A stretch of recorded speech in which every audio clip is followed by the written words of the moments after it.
Hi friends, எல்லோரும் எப்படி இருக்கீங்க? மினி விளாக் போட்டு ரொம்ப நாள் ஆச்சு. ஸோ ஒரு விளாக் பார்க்கலாமா? இது வெனஸ்டே எடுத்த விளாக் தான்.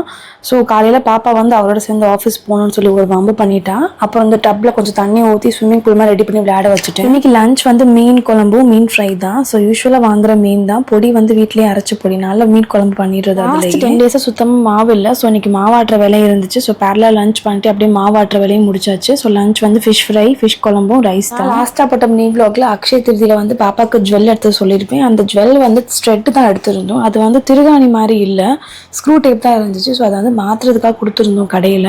அது வாங்குறது தான் கிளம்பியாச்சு. நாங்கள் எடுத்த ஸ்ட்ரெட் வந்து ஸ்க்ரூ டைப்பில் தான் இருந்துச்சு. அதை வந்து அவங்க வந்து மாடிஃபை பண்ணி தரேன்னு சொல்லியிருந்தாங்க. ஸோ அதை கொடுத்துட்டு திரும்ப வாங்கிட்டு போக தான் வந்திருந்தோம். பக்கத்தில் அந்த லூடியில் போய் டின்னருக்கான கிரேவி மட்டும் வாங்கிட்டு கீழே இருந்த புரன் மாலில் சாட் ஐட்டம் சாப்பிட போயிட்டோம். சாட் ஐட்டம்ஸில் மோஸ்ட்லி நாங்கள் தகி பூரி தான் ப்ரிஃபர் பண்ணுவோம். பானிபூரி ரொம்பவே சில்லுன்னு இருக்கும். அப்புறம் டெசர்ட்ஸில் பாப்பாவுக்கு ஃபேவரட்டான குலோப் ஜாம் மட்டும் வாங்கி சாப்பிட்டு வீட்டுக்கு வந்தாச்சு. சரிங்க, நம்ம நாளைக்கு ஒரு ஷார்ட்ஸில் பார்க்கலாமா? கண்டிப்பாக சப்ஸ்கிரைப் பண்ணிக்கோங்க ஃப்ரெண்ட்ஸ். பாய்.